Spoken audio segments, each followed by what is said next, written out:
If your family is anything like mine, you know that if there's no protein in a meal, you might as well not have it.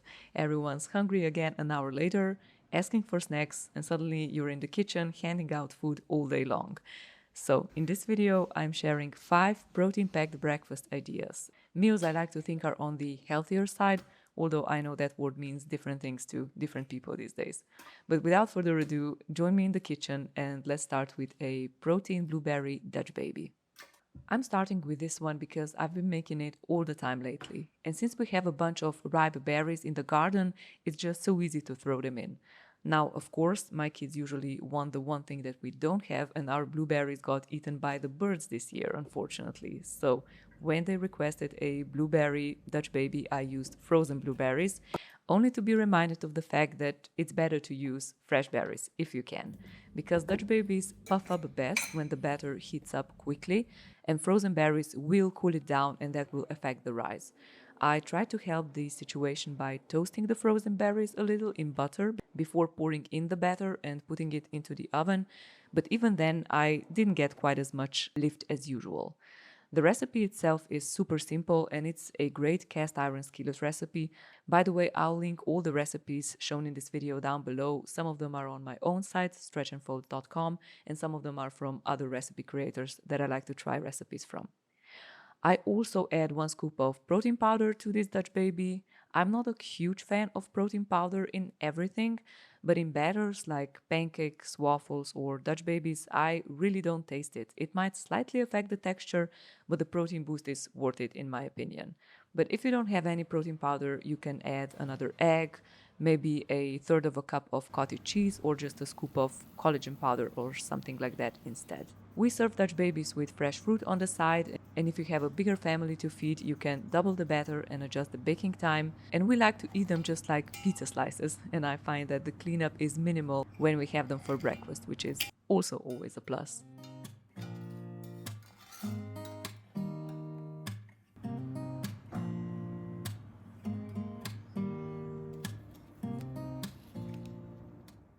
Okay, it's Tuesday and I have just a bit more time on hand than I did on Monday. So I'm going to make high protein bagels today, which sounds a bit weird, but hear me out.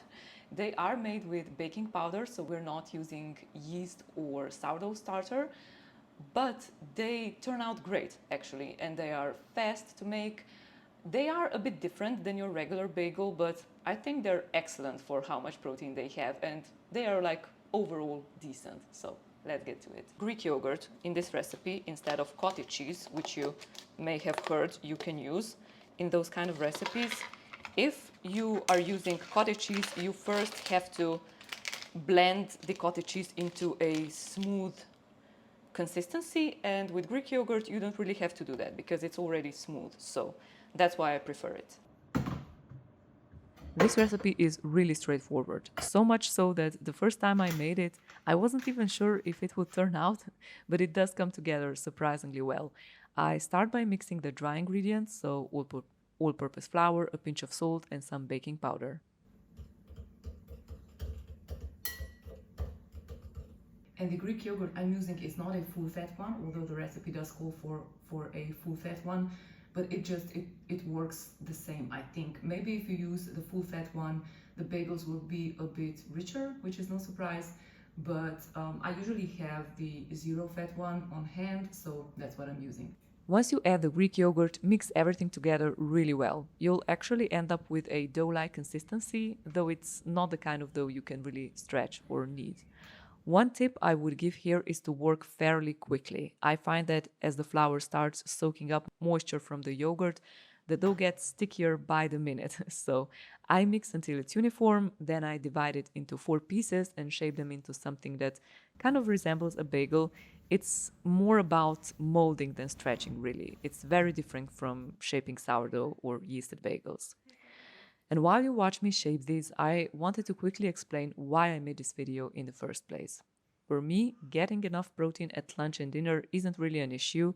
Those meals usually include some kind of meat or are just naturally more on the savory side, which makes it easier to include protein for me. But breakfast is where I tend to lean into sweeter things, and it can be tricky to get enough protein in that way. So I set out to create a rotation of breakfast ideas that I wouldn't get tired of. So meals that still feel like something I want to eat, but that also help me stay full and keep my energy steady. Because honestly, how you start the day really does set the tone. I'm not saying breakfast has to be perfect or super clean, quote unquote, or anything like that, but it's worth paying a little attention. Just noticing what you're eating and how it makes you feel. We're all different and no recipe works for everyone, but the ones I'm sharing here have made a big difference for me. They're satisfying, they keep me full, and they help me stay motivated to eat well for the rest of the day. Now, egg wash is key for these bagels, at least in my opinion, because it smooths out the surface of the bagels. So I like to brush them quite generously, and then I top them with some mixed seeds usually. We don't really have everything bagel seasoning where I live, but if you're in the US, that's probably the obvious choice. You could also add shredded cheese, sesame, poppy seeds, whatever you'd normally put on a bagel, but I'm just keeping it pretty basic here.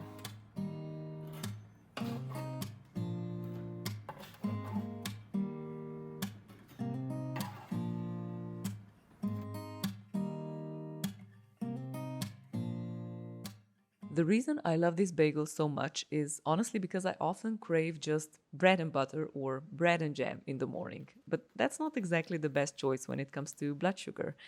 But these bagels are packed with protein, so I can just spread a little jam on top and still feel good about it. You don't necessarily need to eat eggs or bacon or anything like that with them.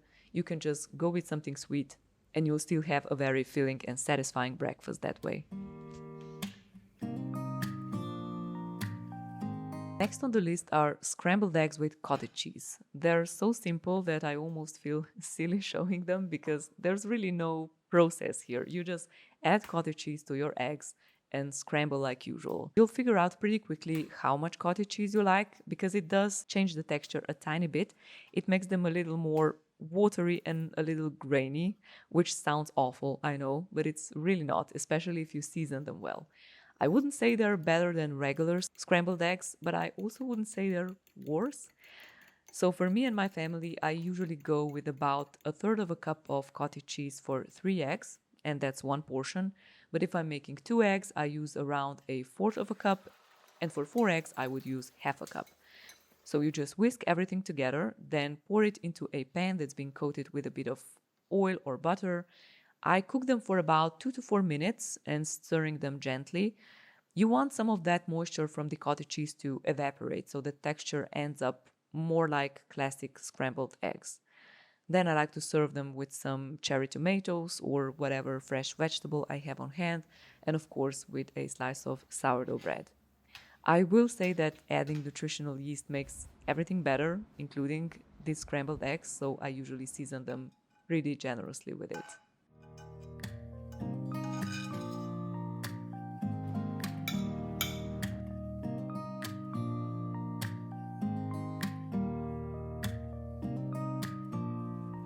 Next up are protein muffins with Greek yogurt.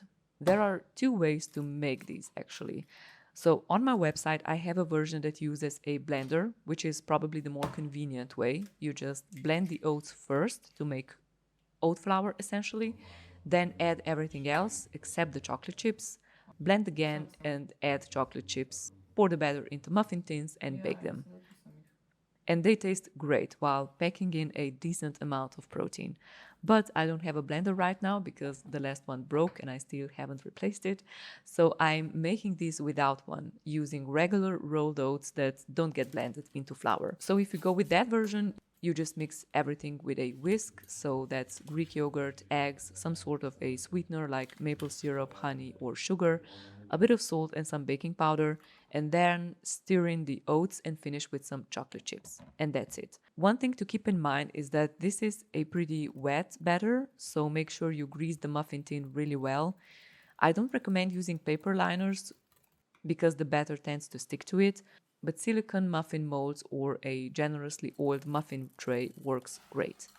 Other than that, this recipe is super quick and great for make ahead breakfast, especially.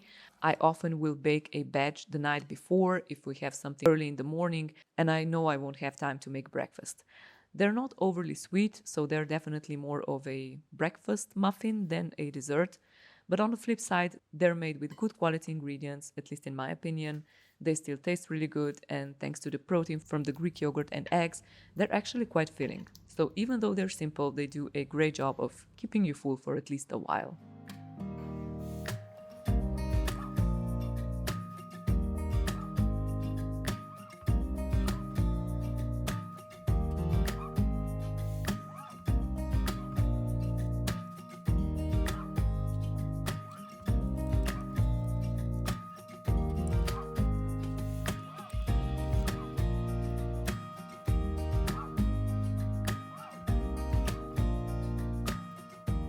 Last but not least is simply oatmeal, but with added whey protein powder.